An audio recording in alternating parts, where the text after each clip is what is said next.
सकारात्मक सोच को आओ सारे भारत में फैलाए,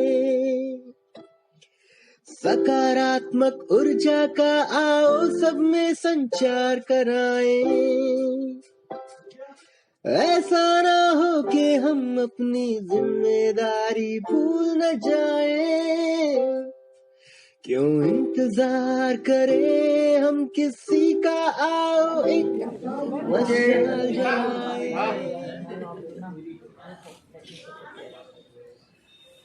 आइए मैडम।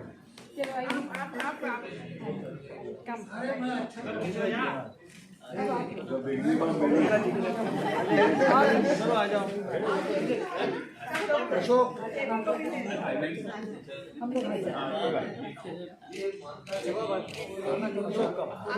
नीचे से भी आप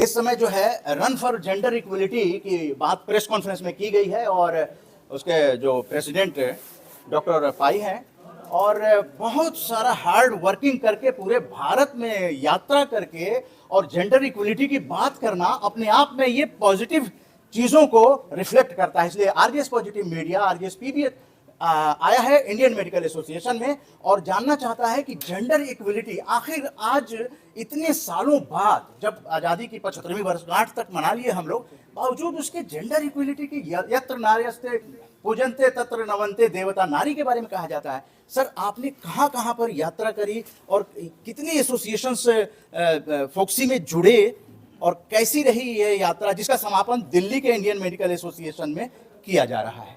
तो मैं डॉक्टर पाई हूँ, फॉक्सी का प्रेसिडेंट हूँ, federation of gynaec societies of India, जो ऑल इंडिया बॉडी है, 60 बरस से पुरानी बॉडी है और उसके 40,000 से ज़्यादा गायनेकोलॉजिस्ट मेंबर्स हैं और 270 सोसाइटी हमारे पॉलिटिकल पार्टी जैसी है, पर हम लोग मैटरनल हेल्थ के बारे में ही काम करते हैं, दूसरे कुछ पॉलिटिक्स नहीं करते हैं। बट हमारा जो स्ट्रक्चर है पार्टी का, जो एसोसिएशन का बहुत ही अच्छा स्ट्रक्चर है। और ये जो मैंने प्रेसिडेंटशिप ली 2022 में अक्टूबर में मैंने ली, 14 महीने के लिए मैंने प्रेसिडेंटशिप की, तो बहुत मैंने कुछ काम किया। पिछले नवंबर दिसंबर में मैंने एनीमिया यात्रा की और जो पीएनजी हेल्थ ने मेरे को सपोर्ट दिया और वो मैंने 5 प्रांत में की, जैसे कि उत्तराखंड, उत्तर प्रदेश, बिहार, झारखंड और वेस्ट बंगाल में की। मैंने 21 सिटीज़ में हम लोग ने यात्रा की, जहाँ हर एक सिटी में मैंने जाके कैंप किए, पब्लिक फोरम किए, सीएमईस किए, बहुत टेस्टिंग किया, सब फ्री में किया हम लोग ने।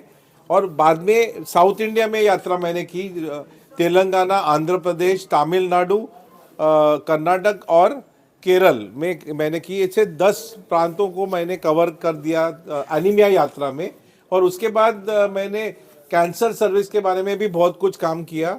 एक दिन में 68 सोसाइटीज़ ने ऑल ओवर इंडिया कैंसर के चेकअप किए, ये किया वो किया, और हम लोग ने बहुत कुछ काम वो टाइम किया था।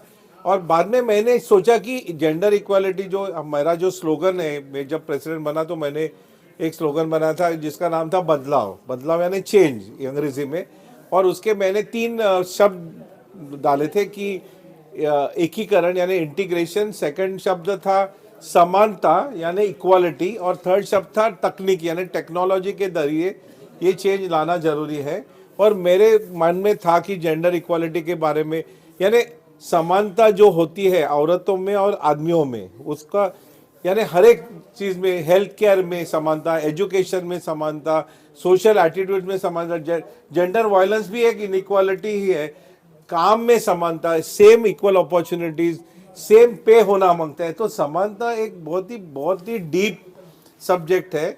जैसे कि मोदी जी हमारे जो प्रधानमंत्री और उनका जो पूरा जो मिनिस्ट्री है वो ये इनको मालूम है कि समानता, और देखो रिजर्वेशन भी कर रहे हैं पार्लियामेंट, क्योंकि समानता आने के लिए समता की जरूरत है, यानी इक्वालिटी अचीव करने के लिए इक्विटी की जरूरत है, जिसमें आप ज़्यादा कंसेशंस औरतों को देंगे तो ही वो इक्वल आदमी से इक्वल हो जाएगी ना। हजारों बरस से आदमी सुपीरियर रह गया और औरत इन्फीरियर हो गए, तो अभी हमको यदि उनमें इक्वालिटी लाना है तो औरतों को ज़्यादा हमको कंसेशन देना पड़ेगा, ज़्यादा प्रोत्साहन देना पड़ेगा, ज़्यादा बेनिफिट देना पड़ेंगे। तो ये इसके बारे में बात करने के लिए मैंने ये यात्रा चालू की। और ये 3 डायरेक्शन से मेरे को दिल्ली में जाना था, तो मैं 3 डायरेक्शन से यात्रा किया। मैंने बम्बे से चालू की जो यात्रा, बम्बे के बाद पुणे में गई, नासिक, उसके बाद बड़ौदा, अहमदाबाद, सूरत, उसके बाद जयपुर, जोधपुर, जयपुर और रेवाड़ी, गुड़गांव करके दिल्ली आई। सेकंड जो लेग था जो हम लोग ने श्रीनगर से किया, श्रीनगर, जम्मू, अमृतसर, जलंधर, लुधियाना, चंडीगढ़, अंबाला और बाद में रेवाड़ी और फिर दिल्ली आई। और थर्ड जो लेग था मैंने ईस्ट से किया, कटक से चालू किया। कटक से संबलपुर, बिलासपुर, रायपुर, जोधपुर नहीं, जबलपुर, उसके बाद नहीं, अपना ग्वालियर के बाद झांसी के बाद मथुरा के बाद फरीदाबाद, और दिल्ली में आज 3 तारीख को मैंने इंडिया गेट में यात्रा को समाप्त किया। और उसके बाद मैं इधर IMA हाउस में आया हूं, जहां मैंने प्रेस कॉन्फ्रेंस की हुई है। 3 जनवरी याद रखिए, भारत की पहली महिला शिक्षिका सावित्रीबाई फुले की जयंती 3 जनवरी के 2024 में आपने इस यात्रा को वहां पे संपन्न किया। ये है एजुकेशन की बातें जो हैं वो आपने एक तरह से जहां जहां गए आपने एजुकेट किया लोगों को, जेंडर इक्वलिटी की एडवोकेसी की आपने, पार्लियामेंट में भी स्त्री वंदन और उसके बाद जो है स्वावलंबन और ये चीज़ें। लेकिन जो महिलाओं के बारे में जो आपके अनुभव रहे डेमोग्राफी और उसमें जेंडर इक्वलिटी की, आपको कहाँ कैसा लगा कि जैसे कि केरला के बारे में कहते हैं 100% लिटरेसी है, तो उधर क्या स्टेटस है, और आप जो अन्य पिछड़े राज्य जिनको कहा जाता है वहाँ की डेमोग्राफी में जेंडर इक्वलिटी जो है उसको किस नज़रिए से आपने देखा, महसूस किया, और वो RJS पॉजिटिव मीडिया को बता? नहीं, आप देखो ना, मैटरनल मोर्टेलिटी आप देखेंगे तो केरला में जो ओवरऑल मैटरनल मोर्टेलिटी जो है, यानी कितनी औरतें गुजर जाती है, 1 लाख डिलीवरी होएगी तो उसमें कितनी औरतें गुजर जाती है। जो हमारा जो ओवरऑल अभी 97 पर 1 लाख पे आया है, पर केरल में 20 है। तो एजुकेशन लेवल, इक्वालिटी लेवल से और डेवलपमेंट से ऑटोमेटिकली सब कुछ सुधारता है। जी। आप समझ गए, वही जो मैटरनल मोर्टेलिटी जो नॉर्दर्न स्टेट्स में ज़्यादा है, 70, 80, 90 के दरमियान है। तो ऑब्वियसली जब शिक्षा हो जाएगी और का काम करेगा, ऑटोमेटिकली वो बढ़ जाएगा। आपने खुद ही फॉक्सी में एक विमेन एम्पावरमेंट या मतलब जो संख्या है, खास करके प्रेस कॉन्फ्रेंस में डायस पे भी 50% महिलाएं जो थी, तो ये सब कमाल जो है हो रहे हैं। तो मेडिकल फ्रेटर्निटी में जो डॉक्टर्स हैं उनमें क्या रेशियो आता है? नहीं, अभी तो रेशियो, पहले तो ज्यादा, जब मैं कॉलेज में था तो 20% औरतें थी, अभी 80% औरतें ही है, ज्यादा है, लोग ज्यादा हैं बिकॉज उन्होंने डिसिप्लिन होते हैं ज्यादा हमारे से, जो ज्यादा हार्ड वर्किंग होते हैं। अब फॉक्सी का अगला कदम क्या होगा जब आपने कई मुद्दों को लेकर और यात्रा भी करी? सबसे तो बड़ी बात है कि आपने यात्रा करके भारत को भी जाना, समझा, तो आगे इसका अनुभव या सरकार तक कोई रिकमेंडेशंस पहुंचाने की भी फॉक्सी की कोई योजना है? मंत्री से कोई बातचीत करके अपने जो अनुभव हैं उसको पहुंचाने का कुछ? नहीं, तो सरकार तो बहुत ही जानकार सरकार है और वो बहुत औरतों के अनुभव तो वो सरकार तो करती है, तो हम सरकार को सपोर्ट कर सकते हैं।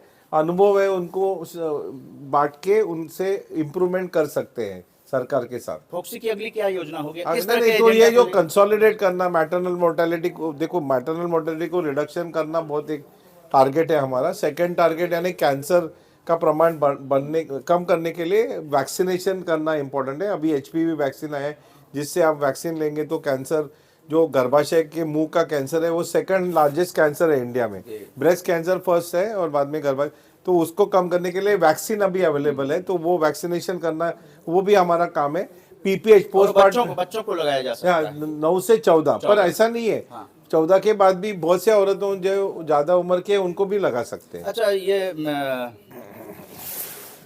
खून की कमी जो है वो खास करके एनीमिया जो है, तो उसको लेकर क्या संदेश देना नहीं, चाहेंगे? तो हमारे ये जो जेंडर इक्वालिटी में और दो चीज थे, एनीमिया का प्रॉब्लम भी हम निपट रहे थे और उसके बारे में बात कर रहे थे। और सेकंड यानी हम लोग RH आइसो इम्यूनाइजेशन, जो यानी RH निगेटिव औरत को यदि RH पॉजिटिव बच्चा हो जाएगा तो अगला बच्चा डैमेज हो सकता है, तो प्रिवेंट करने के लिए एंटी-D इंजेक्शन देना पड़ता है डिलीवरी के 2 दिन के अंदर अंदर। तो वो इसके लिए सबका ब्लड ग्रुप जानना बहुत जरूरी है और ब्लड ग्रुप सबको मालूम होना जरूरी है। तो ये भी ज्ञान हम ये यात्रा के जरिए बांट रहे थे।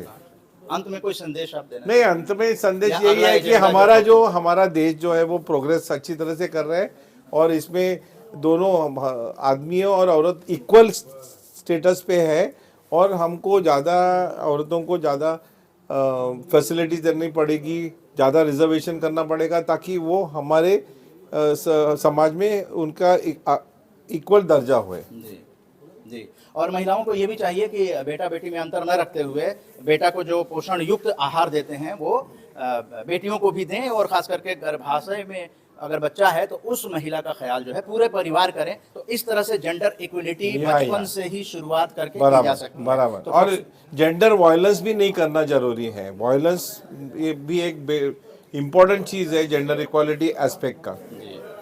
तो इस तरह से डॉक्टर पाई ने अपनी यात्रा के दरमियान सबसे पॉजिटिव सोच जो फॉक्सी ने किया है कि आपके प्रेसिडेंटशिप में जो यात्रा हुई है वो शायद आपके जो रिपोर्ट बनेगी उसमें जो है वो ये चीज़ें दर्ज होंगी। तो ये हर एसोसिएशन को चाहिए कि भारत को जानकर और तब जो है वो प्रेस के सामने आए। और बहुत अच्छी आपकी प्रेस कॉन्फ्रेंस रही, इसके लिए आपका बहुत बहुत धन्यवाद।